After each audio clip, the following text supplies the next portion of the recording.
آریا زنان و مردان تاجیکیان ایران منش، آفرین و درودتان باد.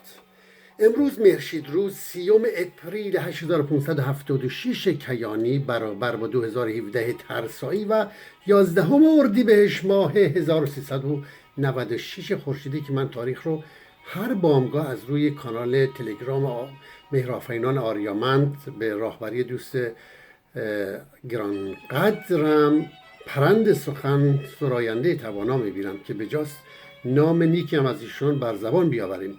آموزه امروز ما آموزه پنجم واژه های پارسی پور تاجیکی میپردازیم به واژه معاش.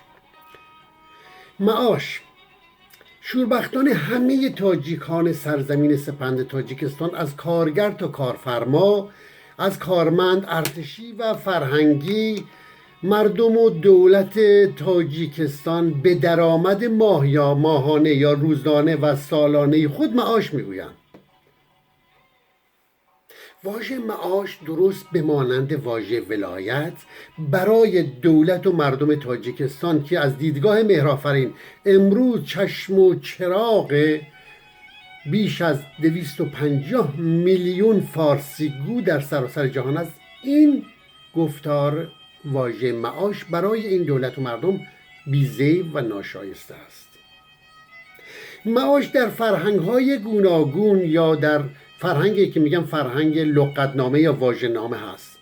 تاج المصادر، بیهقی، عزیزی که برات بگم آنندراج تا ناظم الاطباء، بعد دیگر تا به ده خدا و دیگر اینها برسد، اینها شوربختانه معاش را روزی چمش کردن. من نمیدانم که چرا به جای همین معاش نمیگویند که روزی. اما در جاهایی میبینیم که خود آنندراج میپردازه معاش عیش معیش. ببین، معاش عیش معیش معیشت عیشت عیشوشت. به راستی که برای مهرآفرین هر کدوم از این واژه ها پاسخی است. ما میبینیم که گلستان خداوندگار سعدی میگوید اسباب معاش یاران را فرمودند، اسباب معاش یاران را فرمودند تا برقرار ماضی مهیا دارند. باز میبینیم که بزرگمردی به نام ناصر خسرو قبادیانی میگوید دو جهان است و تو از هر دو جهان مختصری، جان تو اهل معاد است و تنت اهل معاش. خب ما چرا میخوایم خودمون را گول بزنیم؟ اگر معاش مفهوم روزی را میدهد چرا نمیگوییم روزی؟ چرا نمیگوییم سودای زندگانی؟ برای این واژه مهرآفرین واژه ها را میکاود. من بر این باورم که واژه معاش از واژه هایی هستند که سامان عیش و عشرت را فراهم می کنند و پول معاش پولی است که برای عیاشی خرج می شود، چرا که واژه معاش و معیشت و عیش و عیاشی از یک خانواده هستند. درست نیست که پول دسترنج کار و تلاش و روزی را پول روا و حلال و معاش بنامیم. این را خواهش میکنم که شما در گفته های من همینطوری نگذارید. من پیشنهاد میکنم که به جای واژه معاش واژه پارسی به کار ببرید، واژه های پوره تاجیکی، به مانند درآمد، به مانند دسترنج. مزد هم خوب است، اما مزد درآمدی هست که در برابر هر کاری میکنی بدون اینکه اندیشه کنی. هر کاری رجوع شود مزد بدن. بعضی افراد هستن، بعضی کسان هستن که انجام میدن، به اونها میگوین مزدور. اونها بگوین وطن بفروش، میکنن مزد میکنن.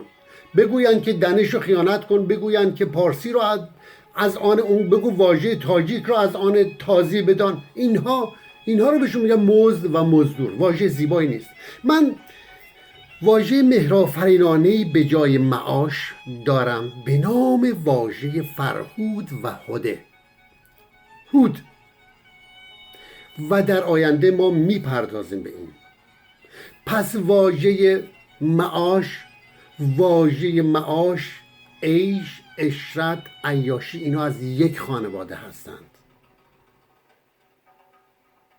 معاش اون چیزی است که ما در اینجا میبینیم در فیلم ها. شما سرچ کنید ببینید که برخی از این شازده های عربستانی، از این شیخزاده ها میآیند و روی بدن و اندام زنها همینطوری ریال در عربستان که از دلار این است همینطوری میرید. این اون پول معاشی هست که الان خرج عیاشی می شود.